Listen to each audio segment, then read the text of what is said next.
Salam semuanya, semoga sehat selalu. Saya Wuri Handayani, dosen di Departemen Akuntansi, Fakultas Ekonomika dan Bisnis Universitas Gadjah Mada. Dalam video kali ini saya akan menjelaskan mengenai penentuan biaya berdasarkan biaya absorpsi dan biaya variabel, serta di bagian akhir akan menjelaskan mengenai manajemen persediaan.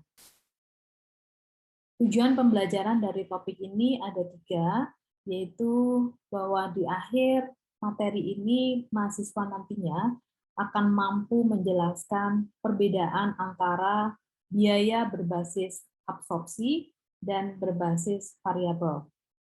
Untuk lebih mudahnya, saya akan menggunakan absorption costing dan variable costing. Yang kedua adalah mahasiswa nantinya akan mampu menyiapkan laporan segmen. Dan yang terakhir, mahasiswa mampu untuk memahami bagaimana manajemen persediaan di dalam perusahaan. Saya akan memulai penjelasan yang pertama mengenai absorption costing dan variable costing. Pada prinsipnya, keduanya adalah teknik untuk melaporkan persediaan di dalam neraca, dan tentu saja juga untuk menentukan laba bersih operasi perusahaan.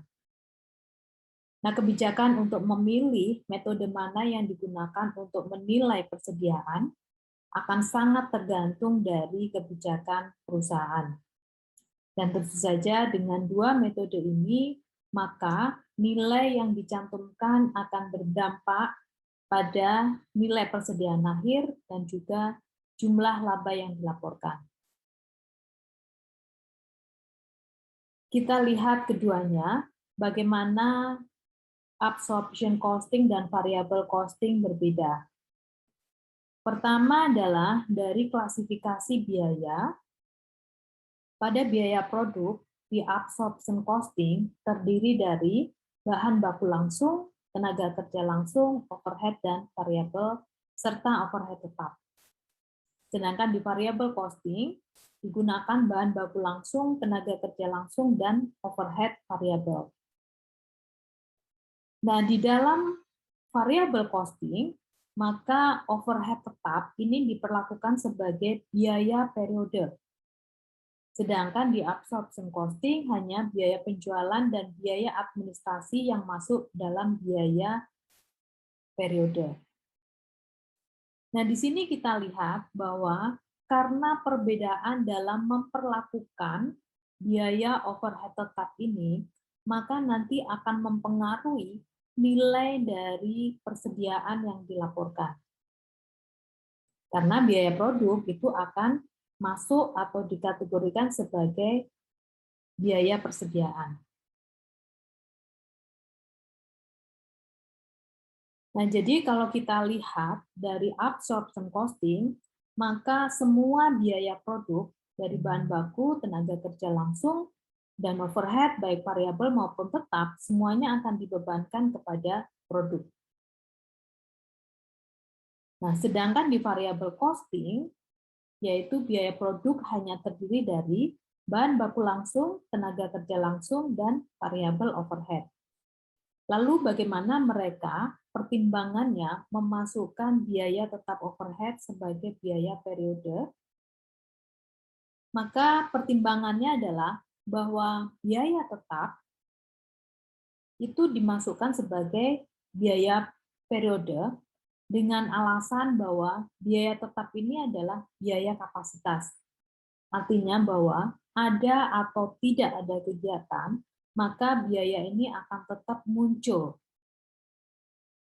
Ketika pelaporan berakhir, maka keuntungan yang didapatkan juga akan usang, sehingga biaya tetap ini tidak boleh masuk di dalam persediaan.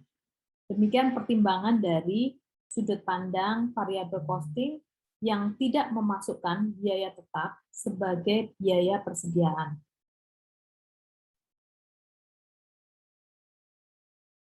Ini adalah perbedaan biaya tetap, biaya overhead, yaitu biaya overhead tetap yaitu biaya overhead yang relatif tidak berubah karena adanya perubahan output atau aktivitas. Contoh misalnya sewa pabrik, asuransi mesin dan persediaan, gaji supervisor bagian produksi, depresiasi alat-alat yang digunakan dalam produksi. Nah, sedangkan biaya variabel overhead adalah biaya overhead yang berubah karena adanya perubahan output atau aktivitas. Nah, contoh adalah perlengkapan dalam produksi, misalnya biaya bensin atau biaya listrik. Nah, contoh lainnya adalah upah untuk menangani kesediaan. Perbandingan antara absorption costing dan variable costing adalah bahwa standar akuntansi mewajibkan perusahaan itu menggunakan absorption costing untuk pelaporan kepada pihak eksternal. Nah, mengingat bahwa variable costing itu juga menyediakan informasi yang tidak dapat disajikan oleh absorption costing, maka variable costing lebih tepat digunakan untuk kepentingan internal. Ini adalah contoh bagaimana menentukan nilai persediaan berdasarkan absorption costing. Nilai informasi yang berkaitan dengan perusahaan, di mana informasi mengenai persediaan awal tidak ada, unit yang diproduksi 10.000, unit yang terjual 8.000 dengan harga per unit 3.000, dan ada penjelasan mengenai biaya variabel terdiri dari biaya bahan baku langsung, biaya tenaga kerja langsung, biaya overhead, sedangkan biaya tetap terdiri dari biaya tetap overhead per unit dan biaya tetap untuk penjualan dan administrasi. Nah, pertama kita harus menentukan berapa persediaan akhir dari produk yang ada. Nah, persediaan akhir ini dapat dihitung dengan menggunakan rumus bahwa persediaan awal ditambah dengan unit yang diproduksi dikurangi dengan unit yang dijual. Dari informasi didapatkan bahwa persediaan awalnya tidak ada, unit yang diproduksi 10.000 dan unit yang terjual 8.000. Dengan demikian, unit dalam persediaan akhir sebanyak 2.000 unit. Nah, lalu kita menentukan berapa biaya per unit dengan menggunakan absorption costing. Nah, seperti tadi bahwa absorption costing memasukkan semua biaya dari biaya langsung, tenaga kerja, maupun bahan baku, lalu ditambah dengan biaya overhead, variabel, dan juga biaya tetap overhead. Jadi kita dapatkan bahwa dengan menggunakan absorption costing, maka biaya per produk sebesar 225. Nah, tadi kita mendapatkan bahwa jumlah persediaan akhir sebanyak 2.000 unit dengan biaya sebesar 225, maka nilai persediaan akhir adalah 450.000. Oke, lalu bagaimana kalau nilai persediaan tersebut dihitung berdasarkan variabel costing? Dengan menggunakan data yang sama, maka kita juga melakukan tahapan yang sama. Pertama adalah menghitung jumlah dari persediaan akhir. Nah, yang kedua adalah menghitung biaya per unit dengan menggunakan variabel costing. Nah, karena variabel costing, maka hanya yang variabel saja yang dimasukkan, di mana variabel di sini terdiri dari bahan baku langsung, tenaga kerja langsung, dan overhead variabel. Sehingga didapatkan per unit dengan menggunakan variabel costing sebesar 200. Berikutnya adalah menilai persediaan akhir dengan memperhitungkan jumlah persediaan akhir sebesar 2.000 unit dan biaya per unitnya dengan variabel costing sebesar 200, jadi nilainya sebesar 400.000.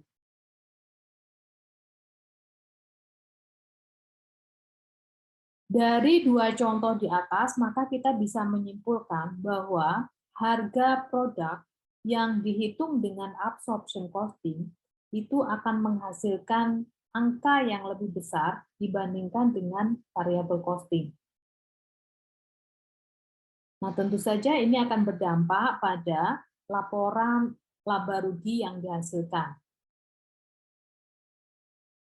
Laporan laba rugi dengan menggunakan absorption costing pada dasarnya dibedakan berdasarkan fungsinya, yaitu pertama biaya manufaktur dan biaya operasional. Lalu didapatkan laba kotor. Nah, sedangkan laporan laba rugi dengan pendekatan variable costing itu digunakan pendekatan atas dasar perilaku biaya, di mana biaya dibedakan menjadi biaya variabel dan biaya tetap, lalu didapatkan margin kontribusi.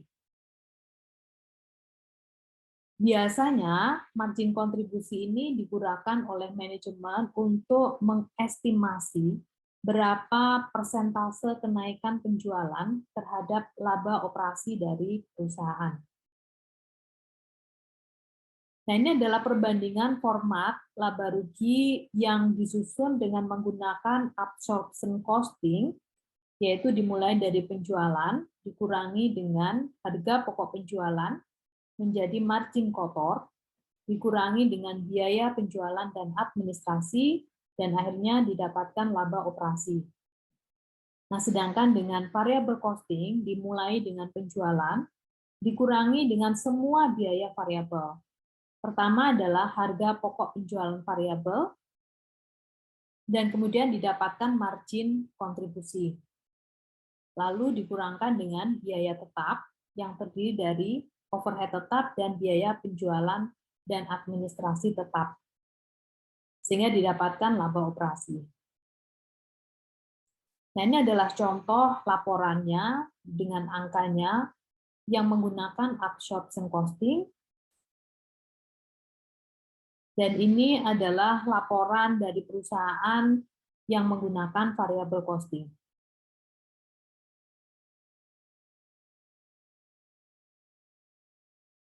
Tadi kita sudah memahami bahwa produk yang dilaporkan dengan absorption costing akan lebih tinggi daripada dengan menggunakan variable costing. Nah, hubungan antara produksi, penjualan, dan laba operasi akan kita lihat hubungannya satu sama lain, bagaimana dampaknya terhadap laba operasi. Nah, jika produksi itu lebih dari penjualan, maka dengan menggunakan absorption costing, maka variable income akan lebih besar dibandingkan dengan income atau laba operasi yang dihitung dengan menggunakan variabel. Demikian juga sebaliknya. Kalau jumlah produksi kurang dari penjualan, maka laba operasi dengan menggunakan absorpsi itu akan lebih rendah dibandingkan dengan laba operasi menggunakan variabel costing. Nah, kalau produksi sama dengan penjualan, maka tidak ada perbedaan laba operasi antara absorption costing dengan variable costing.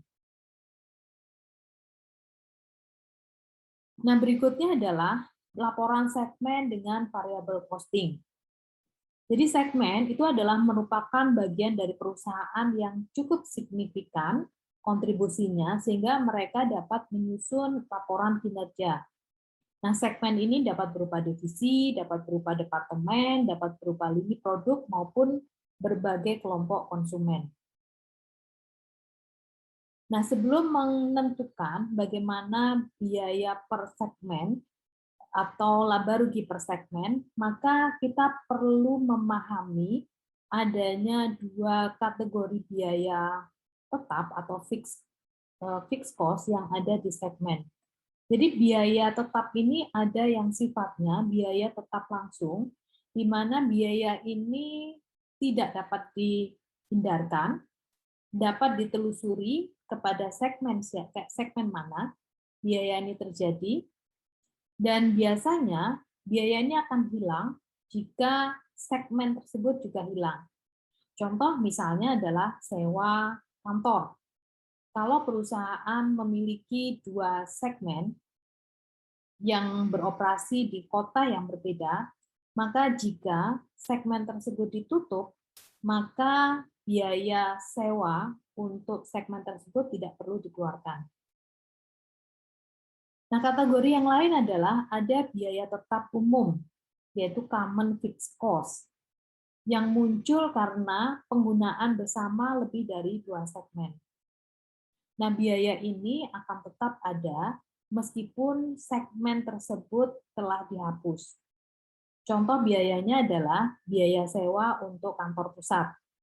Jadi kalau kantor pusat memiliki 3 segmen dan 1 segmen dihapus, maka biaya ini akan menjadi tanggung jawab dari segmen yang masih tersisa.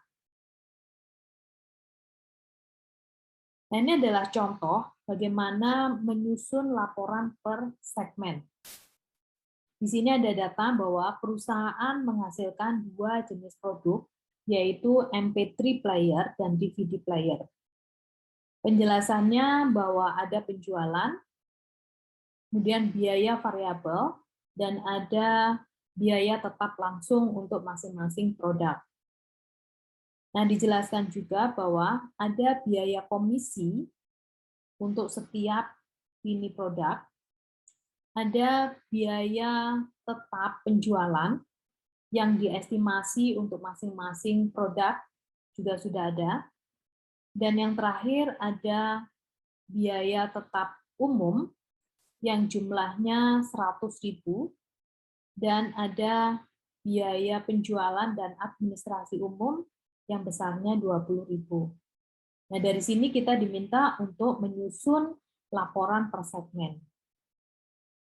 Ini adalah laporan per segmen yang memunculkan segmen masing-masing, yaitu berupa produk dan margin dari masing-masing segmen.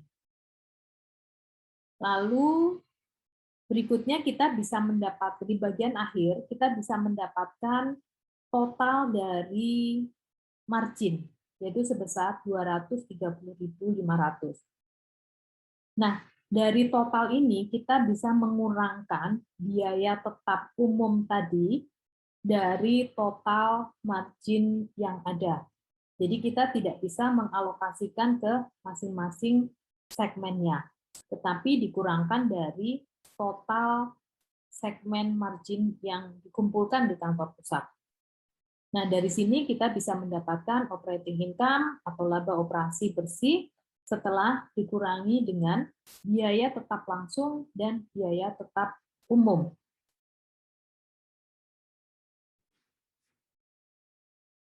Berikutnya kita akan masuk ke dalam manajemen persediaan. Persediaan yang kita maksudkan di sini adalah terdiri dari bahan baku, barang dalam proses, maupun barang jadi. Nah, memiliki berbagai macam persediaan ini tentu saja akan ada konsekuensi biaya yang terkait dengan persediaan. Karena persediaan itu harus dibeli, harus diterima, harus disimpan, dan juga harus dipindahkan. Nah, biaya terkait dengan persediaan itu ada 2. Pertama, kalau kebutuhan atau demand diketahui, maka biayanya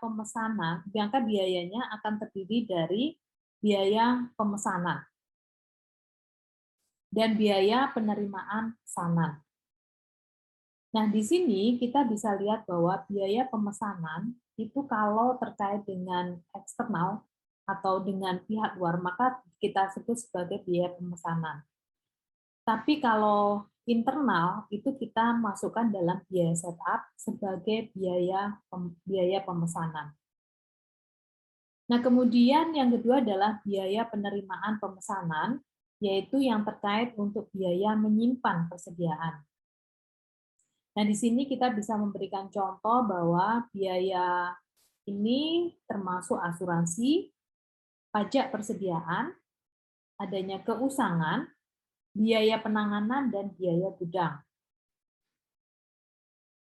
Selanjutnya, kalau permintaan ini tidak diketahui, maka kita akan mendapatkan biaya yaitu stock out cost. Nah, biaya ini muncul karena perusahaan itu tidak memiliki persediaan sehingga tidak bisa memenuhi kebutuhan konsumen. Atau biaya ini juga muncul karena perusahaan itu tidak memiliki persediaan yang dibutuhkan pada saat produksi dilakukan.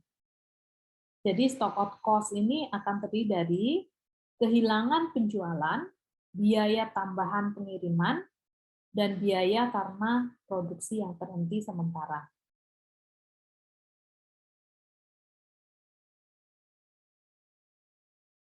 Pentingnya persediaan ada beragam, yaitu pertama adalah untuk menyeimbangkan besarnya biaya pemesanan dan biaya pengiriman. Yang kedua, bahwa persediaan juga diperlukan untuk memenuhi kebutuhan pelanggan. Yang ketiga, bahwa persediaan itu akan menghindari terhentinya produksi terhenti sementara karena ada kerusakan mesin. Kemudian persediaan juga menjadi semacam buffer jika ada proses produksi yang terganggu. Persediaan juga penting untuk didapatkan karena dengan membeli persediaan yang banyak, maka perusahaan bisa mendapatkan diskon pembelian. Dan yang terakhir adalah bahwa persediaan itu juga akan melindungi perusahaan dari risiko kenaikan harga di masa mendatang. Ketika bicara mengenai manajemen persediaan, ada dua pertanyaan besar. Pertama adalah berapa banyak yang harus dipesan, dan yang kedua adalah kapan pemesanan itu harus dilakukan. Nah, berapa banyak yang harus dipesan? Ada dua pendekatan, yaitu pendekatan tradisional dan pendekatan economic order quantity, yang masing-masing akan kita jelaskan berikut ini. Nah, pendekatan tradisional itu melihat bahwa total biaya yang terkait dengan persediaan akan terdiri dari dua komponen, yaitu yang pertama adalah ordering cost, dan yang kedua adalah carrying cost. Nah, masing-masing rumus dari ordering cost bisa kita lihat di dalam slide ini, sedangkan yang carrying cost itu juga bisa dilihat dalam slide di bawah ini.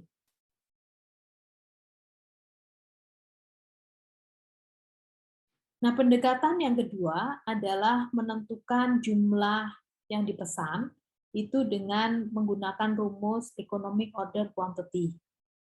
Yang rumusnya adalah sebagai berikut. Tujuan menetapkan jumlah pemesanan dengan meminimalkan biaya yang paling minimal. Pertanyaan yang kedua adalah kapan pemesanan itu dilakukan. Pemesanan dilakukan itu harus melihat adanya pre-order point, yaitu periode di mana pesanan harus dilakukan. Nah, kapan pesanan harus dilakukan ini harus melihat lead time, yaitu waktu yang diperlukan sejak pemesanan dilakukan sampai barang diterima. Nah, ini yang akan menentukan waktu pemesanan harus dilakukan. Dari sini kita bisa mendapatkan rumus bahwa pemesanan itu dilakukan jika kebutuhan itu diketahui dengan rumus rata-rata penggunaan dikalikan dengan lead time-nya. Nah, tetapi jika demand tidak diketahui, maka kita bisa menggunakan rumus safety stock, yang rumusnya adalah maksimum penggunaan harian dikurangi dengan rata-rata penggunaan harian dikalikan dengan lead time. Nah, di sini di dalam safety stock, persediaan ini merupakan persediaan cadangan yang digunakan untuk mengantisipasi adanya perubahan permintaan.